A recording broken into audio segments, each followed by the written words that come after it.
Pour connaître nos droits et les faire valoir, informons-nous sur conseilnational.fr. Je vais vous expliquer un petit peu ce qui s'est passé chez moi depuis 48 heures. Oh, beaucoup de choses. Bah oui, exacerbé par la propagande s'exerçant de toutes parts, eh bien, je me devais de réagir et c'est ainsi que ma télévision est devenue porte-vêtements. Il y a 3 avantages à cela, il faut le dire. La désintoxication de l'esprit, un ameublement ingénieux et surtout économique. Allez, bonsoir et vous. Bienvenue dans La France Libre, une émission du Conseil national de transition français, canal historique avec Philippe et Jean-Pierre. Et vous-même qui nous faites l'honneur de votre présence, messieurs, dames, bonsoir, bienvenue. Merci, Bonsoir. merci pour cette intro. Je rajouterai une 4e vertu, c'est que ça remet de la couleur sur cet écran noir, quoi. Ah oui, j'ai des vêtements absolument de toutes les couleurs possibles, donc effectivement, ça redonne la vie. Exactement. Au lieu de ce noir, effectivement. Alors, je voudrais, avant qu'on retourne sur le sujet principal, souhaiter une joyeuse Pâques à tous ceux et celles qui nous écoutent, puisque évidemment, nous sommes dans le début, l'entrée du week-end de Pâques. Alors, en attendant, là où je me trouve, il fait soleil, il fait beau. Alors, je ne sais pas si c'est le cas sur toute la France, mais on profite de ce rayon de soleil, sachant qu'il ne fait pas encore très chaud, mais nous sommes à Pâques, donc un temps de saison qu'on nous vendra bientôt demain comme, je dirais, une sorte de dérangement climatique par la chaleur, trop de chaleur, alors qu'en fait, de mon point de vue, il s'agit d'un temps tout à fait normal pour Pâques. Voilà ce que je voulais dire. Très bien, on va regarder l'actualité en images, la santé de la Sécu, puis nous développerons le thème de ce soir. Nous parlerons de Luc Rémont, l'ex-PDG d'EDF, licencié pour excès de réussite, mais dans l'immédiat, l'actualité en images. Payer ses frais de santé, un médicament ou une intervention chirurgicale plus ou moins chère selon ses revenus, l'idée divise. Je trouve que ce serait assez juste. S'il y a vraiment qu'une certaine catégorie de gens qui doit payer, non, je suis pas tout à fait d'accord. Les gens qui gagnent plus, eh bien, c'est qu'ils le méritent. Donc je vois pas pourquoi on les pénaliserait. C'est pourtant l'une des pistes évoquées par la Cour des comptes dans son dernier rapport pour baisser les dépenses de l'assurance maladie et rattraper un déficit de la sécurité sociale s'élevant désormais à 15,3 milliards d'euros. C'est 4,5 milliards d'euros de plus qu'en 2023. Il faut quand même savoir, les Français, on est les champions de la consommation de médicaments. 41 boîtes par an, alors que là où les autres sont à des niveaux bien moindres. Pour mettre un terme à cette envolée, elle propose de lutter plus efficacement contre les fraudes, faire payer davantage les complémentaires santé, mais aussi repenser le champ des remboursements en fonction du niveau de revenus des assurés, avec comme modèle le système allemand. Les gens les plus riches payent déjà davantage que les gens les plus pauvres. En termes praticables, en fait, on ne va pas avoir une carte vitale gold et une carte vitale démonétisée. On a une véritable justice sociale en France et elle est non pas sur les dépenses, mais sur les recettes. L'objectif est de réaliser entre 19 et 21 milliards d'euros d'économies d'ici à 2029 pour commencer, selon la Cour des comptes, à rétablir l'équilibre financier de la sécurité sociale. Le gouvernement est en train de préparer l'opinion. C'est déjà pas mal. Oui. Mais je crois que tout le monde est capable de comprendre que quand on vit au-dessus de ses moyens, on doit serrer la ceinture. Relancer notre défense, la défense française, on a besoin d'augmenter les dépenses de défense. Et si vous interrogez les Français, toutes les enquêtes d'opinion le montrent, ils vous demandent de le faire. Oui. Ça veut dire qu'il faut faire des choix. Et choisir, c'est renoncer. Il y a des choses qu'on ne peut plus faire. Tous les pays européens sont passés par là. Et tous les pays européens nous regardent comme des enfants gâtés parce qu'on est en train de se demander comment on va redescendre le déficit à 5,4% du PNB. Tous les pays européens qui ont connu ce genre de situation ont pris des décisions pour qui ne faut pas plaisir. Mais quand vous allez chez le dentiste, ça vous fait pas plaisir, mais vous y allez parce que vous savez que vous en avez besoin. Quand vous faites un régime, c'est pas agréable. Mais donc il faut que le gouvernement agisse là. Il y a juste une chose à laquelle je réagirais, choisir c'est renoncer. Je suis absolument pas d'accord avec ça. Et comme je te comprends, mais c'est pas le sujet, mais tu fais bien de le souligner. Par contre, ce que je vois, c'est qu'effectivement, on est riche parce qu'on dépense beaucoup de médicaments. Alors en fait, on n'est pas riche de dépenses médicamenteuses. On devrait être riche de l'absence de dépenses médicamenteuses parce que justement, on aurait une médecine qui guérirait, qui soignerait et qui guérirait surtout. Une médecine et une pharmacopée qui guérirait. Or, on s'aperçoit que c'est pas le cas. On n'est jamais guéri, on est toujours sous le coup d'une médication supplémentaire dans un but lucratif. Et ça, on le sait aussi. Donc, c'est l'avantage de Big Pharma, comme on appelle ces grands laboratoires pharmaceutiques, de ce doux nom. pour dire tout simplement qu'ils font du business avec la santé des Français et que ça les arrange eux en priorité et que j'imagine que c'est pas eux qui vont vouloir se serrer la ceinture.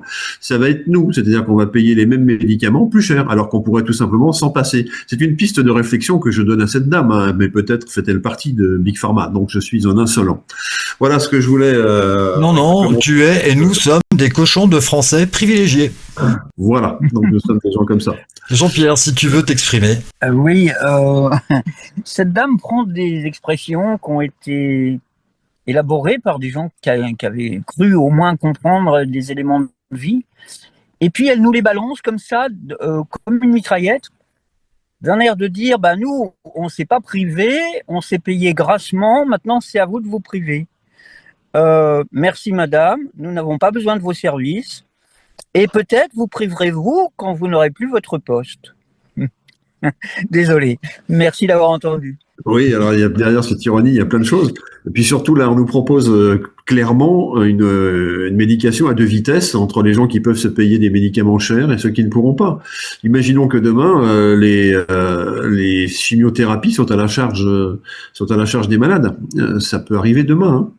Hein. Et les chimiothérapies, ça coûte très cher. C'est une part des dépenses de la Sécu qui est énorme. Et il y a des gens qui vont devoir abandonner. Alors, je dis pas que la chimiothérapie est la panacée pour tous ceux qui souffrent malheureusement de cancer, hein, et on les respecte et on les salue. Je dis simplement qu'elle n'a jamais fait la preuve d'une efficacité redoutable, mais par contre, elle est porteuse de tels espoirs qu'effectivement, elle est facile à vendre, si vous me permettez cette expression, à ceux qui devront la subir. Évidemment, quand on attend tout de quelque chose, on est prêt à tout. Et notamment à payer très cher. Mais cet argent-là, il ne sera accessible qu'à ceux qui sont très riches, pour le coup. Alors on verra bien si parallèlement au fait que les médicaments chers ne sont plus accessibles qu'aux riches, parallèlement, les maladies vont baisser en quantité et en dangerosité, en virulence, si je puis dire.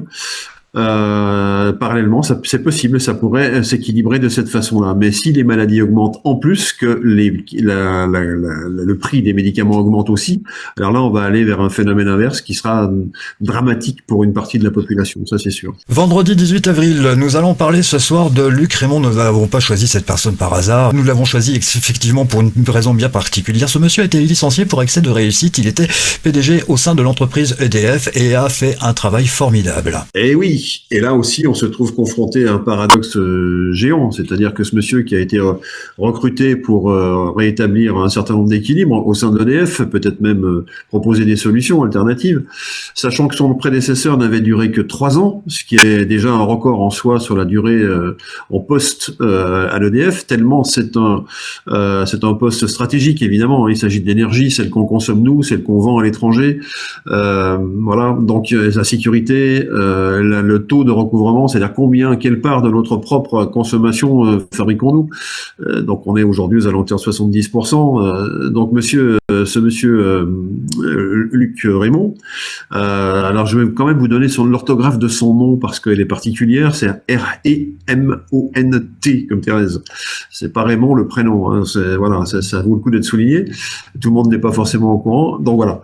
Alors ce monsieur, il a fait quoi? Il a obéi à ce qu'on lui a demandé. Il a suivi la ligne, le feuille de route, comme on dit, hein, la feuille de route. Et il a tellement bien fait qu'à un moment donné, ça a pas plu. Alors évidemment, ça a pas plu à qui?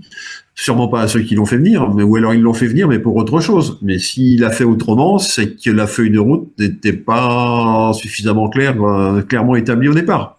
Alors voilà, donc on a un industriel ou quelqu'un qui vient en tout cas qui était un haut fonctionnaire dans une vie précédente, qui fait la preuve qu'il est quand même capable de faire quelque chose de bien. Tout le monde en convient, y compris les journaux d'ailleurs, car je crois que c'est le journal Le Monde qui dit de lui, eh bien il est puni pour avoir trop bien réussi. Alors c'est amusant comme façon de présenter les choses sûrement, mais j'aurais préféré, venant d'un journal comme Le Monde, que derrière tout cela il y ait une investigation de la part d'un vrai journaliste pour nous expliquer pourquoi réellement il a été remercié, ce monsieur. Et ça, on n'a pas du tout. Donc voilà, là, on a une vague impression comme quoi il aurait été pas assez ou pas suffisamment suffisamment patriote. C'est le terme qui a été employé à son encontre, ce dont il s'est défendu, et on verra effectivement assez facilement que ça n'est pas du tout le cas, puisque faire réussir l'EDF, c'est faire réussir quelque part la France, il me semble, hein, puisque les deux sont intimement liés en termes capitalistiques. Donc pas assez patriote, on ne comprend pas. Par contre, ce qui est intéressant, c'est de voir à qui ce monsieur a cédé la place. Donc voilà, tout simplement. Alors on peut donner son nom, hein, c'est monsieur Bernard Fontana. Monsieur Bernard Fontana qui était, jusqu'à ce qu'il soit nommé PDG de l'EDF, qui était donc lui-même PDG de Framatome. Alors Framatome et EDF, il y a plus qu'une connivence, il y a une confrérie, il y a voilà. L'un travaille pour l'autre, et les choses sont très claires. Donc ça veut dire qu'on reste dans le foyer, qu'on reste dans le cercle, mais qu'on prend quelqu'un d'autre de plus, qui va accepter un certain nombre de choses que le précédent n'a pas accepté. C'est-à-dire qu'il a dit, soit vous me donnez comme objectif ça et j'agis comme ça, soit je suis pas fait pour ça, je suis pas fait pour cette action. Et c'est ce qui s'est passé. Donc en fait, la conclusion française, c'est ce monsieur a trop bien travaillé, merci, au revoir. Et il n'y a pas d'explication derrière, officielle en tout cas. Et puis on s'aperçoit, et c'est là que le dossier devient très intéressant, c'est qu'on s'aperçoit qu'il y a des intervenants, et notamment des journaux américains, qui nous disent que c'est pas du tout ça la version. Enfin, ils nous disent pas que la version française est mauvaise, ils donnent la leur tout simplement. Ils disent la version, c'est que l'État profond, aussi bien américain qu'européen, ne voulait pas d'un succès d'EDF. Ce qu'ils veulent, c'est récupérer les bénéfices d'EDF, mais surtout pas qu'EDF devienne indépendant, ce qui était un des objectifs. Alors ça ne leur plaît pas plus du tout. Et puis surtout un EDF qui échapperait à la toute-puissance des États-Unis et de l'Europe au niveau de l'État profond. Hein. Vous savez ce qu'on sait que l'État profond, c'est ceux qui prennent des décisions, c'est ceux pour qui vous ne votez pas, mais qui prennent les décisions quand même et qui donnent un certain nombre d'injonctions à ceux qui ont été élus par nous. Et ces injonctions consistent surtout à faire en sorte que ces messieurs élus par nous n'obéissent qu'à eux et non pas à nous, qui les avons pourtant élus. Voilà, le schéma tel qu'il existe aujourd'hui. Hein. Donc voilà, c'est ça l'État profond. Donc, alors que dit ce journal qui lui-même se dresse contre l'État profond et qui dit, l'État profond a fait jouer sa partition, si je puis dire. Hein. Alors, je vais vous lire un extrait, je crois que c'est le plus simple, l'avis de Gazette Teller, hein, qui est ce journal américain, qui est un journal sur Internet. L'avis de Gazette Teller sur le départ de Luc Rémond. Hein. Donc c'est un journal américain qui s'occupe de petites choses françaises, parce que pour eux la France c'est le bout du monde. Hein. Ils s'occupent pas trop de nous à part pour l'affaire Macron, etc. et Brigitte. Mais en dehors de ça, on n'existe pas économiquement. Et là, que dit-il ? Il dit « Macron a licencié le PDG d'EDF sur ordre de l'État profond américain. La grille nucléaire, c'est-à-dire le réseau nucléaire française, est maintenant sous contrôle des globalistes. » Voilà ce que dit Gazette Teller, et c'est pas fini. Ce qui est arrivé à Luc Rémond en France est une partie du démontage conçu non seulement par le régime autoritaire de Macron, mais aussi par le réseau même État profond globaliste qui infecte les démocraties depuis des décennies. Ça envoie du lourd quand même. Hein. Alors, il continue. C'est l'occupation silencieuse de la plus vitale infrastructure, donc la grille nucléaire, par l'exacte même cabale qui a tenté de mettre en esclavage les USA au travers d'une dépendance énergétique, tyrannie médicale et surveillance digitale, et Macron est leur champion en Europe. Ça dit pas n'importe quoi, ça. Soyons clairs, il continue d'être cité, hein, je continue de citer. Ça va pas être très long, hein. Soyons clairs, Luc Rémond a été purgé, c'est un mot à moi, soit parce qu'il se tenait sur le chemin d'un État basé sur la surveillance, conçu et fondé par le Deep State US, mis en place par la technocratie européenne et renforcé par des traîtres à leurs gouvernements nationaux. Waouh, c'est pas tout à fait la version du monde qui disait qu'il avait été licencié pour cause d'avoir eu un trop gros succès, quoi. C'est un petit peu plus détaillé. Alors, est-ce que monsieur Rémond a pris conscience de ce à quoi il s'est heurté ? À votre avis, messieurs, qui sont devant moi à l'écran. À votre avis, comment il a pu, je dirais, recevoir ce qui lui est arrivé alors qu'il avait bien fait le boulot? Est-ce qu'au départ, il savait qu'il y avait un piège? Est-ce qu'au départ, il voulait changer les choses? Qu'est-ce qu'on peut dire sur le destin, sur la conduite de ce monsieur qui s'est heurté à quelque chose de front, quoi? Bah, j'y vois forcément la volonté de nuire à ce monsieur, puisque ce monsieur devait forcément créer des choses qui ne plaisaient pas. Oui. Jean-Pierre. Alors, avec le temps, nous apprenons à être un peu moins naïfs, un peu plus réalistes, on va dire. De préférence, sans perdre sens et d'émerveillement. Merci d'avoir entendu. Oui, alors je te rejoins, Jean-Pierre, parce que effectivement, il y a des gens très haut placés qui ont des postes très importants et qui ont conservé un sens de l'émerveillement ou sens du merveilleux, tout simplement, et sens de la morale également. Enfin, toute une série de choses qui se glissent derrière tout ça. Alors, ça me fait penser, moi, cette affaire-là, à celle d'Alstom. Si vous vous souvenez tous d'Alstom, hein, qui a été vendue aux États-Unis à suite d'un braquage. Hein. Enfin, elle n'a pas été vendue, elle a été donnée à des bandits qui l'ont arraché des mains de la France. Et ça a coûté 2 ans de prison à un patron de division d'Alstom, dont j'oublie le nom, mais qui avait fait une interview superbe, flamboyante, sur ce qui lui était arrivé, comment il avait réagi et comment il voyait le futur pour récupérer Alstom. Voilà. Donc, si tous les hommes étaient comme ce monsieur-là, dont je viens de parler à l'instant, je pense qu'on irait vite et bien. Il y en a quelques-uns encore en France qui croient en certaines vertus, mais ils se heurtent justement à un mur de plus en plus puissant. C'est-à-dire que là, on a eu affaire là, je reviens à monsieur Raymond. On a eu affaire à un oukase, c'est-à-dire à un ordre formel à exécution immédiate de la part de monsieur Macron, tout simplement. Hein, il faut dire les choses. Hein. Et monsieur Macron, qu'est-ce qu'il a fait? Mais il a obéi à l'ordre de l'État profond. C'est aussi simple que ça. Il n'avait aucune autre raison de licencier quelqu'un qu'il ne connaissait qu'à peine et qui en plus donnait des bons résultats. Il faut être très fort pour trouver des raisons de virer quelqu'un qui a bon dans toutes les colonnes. Hein, vous voyez ce que je veux dire? Et il a été suffisamment fort et il a dit stop. Donc voilà. Donc on est sur une logique de capture, de captation. C'est ça que je veux dire. Alors on a vu sur Alstom. Je reviens à Alstom rapidement. Je ne veux pas mélanger les choses, mais Alstom a été pris effectivement parce qu'il y avait de son côté des savoir-faire énormes sur l'ingénierie de l'atome. Et c'est cette ingénierie de Alstom qui a été saisie, qui a été récupérée par monsieur Bill Gates, qui en fait maintenant une sorte de cheval de bataille dans son projet industriel. Voilà.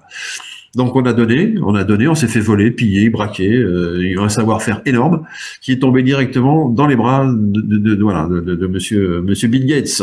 Eh bien aujourd'hui, on fait quelque chose qui est de cette nature, c'est-à-dire que en disant qu'il faut virer ce monsieur qui est trop dangereux parce qu'il fait des choses trop bien, on va mettre à la place quelqu'un de beaucoup plus obéissant et qui est beaucoup plus en faveur des visées de l'État profond, hein, tout simplement. Alors, est-ce que c'est par hasard les traîtres dont il était question dans le texte de Gazette Taylor qui emploie le mot de traîtrise? Ça va loin, hein, pour parler des chevaliers d'industrie qui ont vendu un peu leur pays à d'autres entités. Alors c'est à l'Europe, ou c'est à Washington. Grosso modo, c'est dans une ou l'autre de ces directions-là. Voilà, donc les choses sont dites, et on voit qu'il y a quand même une corrélation entre ce qui s'est passé avec Alstom et ce qui est en train de se passer avec EDF, où il s'agit ni plus ni moins de réduire la puissance et la voilure un petit peu, hein, de façon à s'intégrer dans un ensemble non plus français, mais dans un ensemble européen, qui tombera dans la logique « ce qui est à toi est à moi », n'est-ce pas, hein, c'est-à-dire si tu es français, c'est que tu es européen, donc tu es à moi.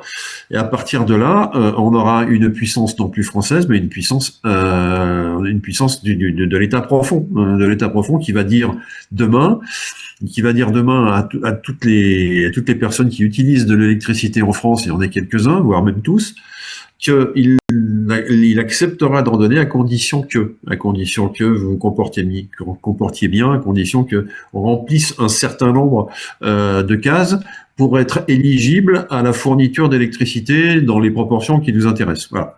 Donc c'est ça qui est en train de se préparer, et pour ça on n'a pas besoin de francs-tireurs et encore moins d'un bastion français, qui plus est français, où l'électricité serait spécifiquement moins cher ou beaucoup plus accessible que dans le reste de l'Europe, parce que là, ça mettrait le bazar. Et il faut mettre tout le monde. Je ne veux voir qu'une tête, comme on dit à l'armée, quand on s'allie les uns les autres. Donc voilà. Donc ils veulent voir qu'une tête. C'est vraiment ce à quoi ça me fait penser. Et une autre question. Alors, la question que j'avais posée, c'est est-ce que monsieur Raymond a été naïf? Je suis pas sûr. Enfin, en tout cas, il y a que lui qui peut le savoir. Hein. Soit il a travaillé dans l'intérêt de son pays contre les directives qu'on lui avait dites, ou en passant entre les gouttes, si je puis m'exprimer ainsi, de façon à faire ce qui était bon pour le pays et peut-être pas forcément voulu par l'État profond, mais qui n'avait pas exprimé une volonté expresse, quoi. Hein. Voilà. Donc il a joué au beau plus fin, si je puis m'exprimer ainsi, peut-être, hein, c'est une hypothèse. Ou alors effectivement il a été naïf, ou alors il a fait le boulot en bonne foi, sachant que tous ces messieurs en haut lieu se connaissent très bien, ont fréquenté les mêmes écoles, etc., etc. Donc aujourd'hui, la question qui se pose, c'est ça. Est-ce qu'on a affaire à quelqu'un qui a été naïf, ou bien est-ce qu'on a affaire à quelqu'un qui peut-être demain sera notre prochain chevalier blanc français? Allez savoir. Hein, voilà. Chevalier blanc, ça veut dire tout simplement qu'il a décidé de travailler dans l'intérêt de la France, et que dès qu'une opportunité se représentera, et j'espère plutôt tôt que tard, eh bien, il sera à nouveau bon pour le service, en tout cas pour rendre le service qu'il a su rendre à l'EDF, le rendre à la France et à l'EDF réunis, quoi, tout simplement. Alors, je connaissais pas ce monsieur, je fais sa connaissance, mais je me dis que un jour ou l'autre, on reverra probablement son nom. Oui, il y a un terme français qui a été utilisé par Sol. Tous les gens qui seront licenciés seront remerciés. Le remerciement en France est un terme qui est ambigu, comme beaucoup d'autres. Et quand on remercie, c'est qu'on peut être sincère. Hein. Je vous remercie beaucoup parce que vous m'avez rendu service. Et puis quand on est remercié parce qu'on n'a plus besoin de vous, alors on est remercié. Ça veut dire la même chose, mais de l'autre côté, de la part de l'autre personne qui est en face, qui vous remercie d'être venu et qui vous remercie de bien vouloir débarrasser le plancher désormais, quoi. Alors, il y a un autre terme qu'on n'a pas pu pervertir beaucoup, c'est la gratitude. Oui. Quand quelqu'un est gratifié, c'est pas pareil que quand il est remercié. Ah ben absolument, absolument. Alors des aventures comme celle de ce monsieur Raymond, il y en a sûrement d'autres, hein, et y compris dans les entreprises plus petites, bien sûr, puisque EDF est une des plus grosses entreprises françaises, et donc c'est un navire amiral pour nous. Hein. Mais il y a plein de gens qui ont fait leur métier, qui ont fait le travail et qui s'aperçoivent que plus ils bossent, et moins ça se passe bien, quoi. Comme cette dame de tout à l'heure qui disait, il va falloir serrer la ceinture. Ça fait 30 ans qu'on nous demande de nous serrer la ceinture. Ça fait 30 ans que ces gens ont la ceinture qui explose tellement elle est serrée. Et donc, ça fait 30 ans que nous, on gagne de moins en moins, quoi. Voilà. Donc, il y a forcément un plan quelque part pour faire en sorte que ce soit eux qui gagnent toujours et nous qui perdions. Voilà, je crois que c'est aussi bête que ça. Il va falloir changer les règles de ce plan. Si on n'embrasse pas la doxa de l'État aujourd'hui, quand on est animateur, chanteur, journaliste, enfin tous ces métiers, vous savez, artistiques, etc., eh bien, on est remercié. Ah bah oui, absolument, on n'a pas droit d'antenne, on n'a pas le droit de s'exprimer, bah non, forcément, on est trop dangereux. Oui, le risque de dire la vérité, c'est le plus grand risque pour eux, effectivement, mais ils aiment bien quand on dit des bêtises aussi, parce que ça les rassure. Ils nous les laissent dire, hein. Soyons aussi conscients là-dessus.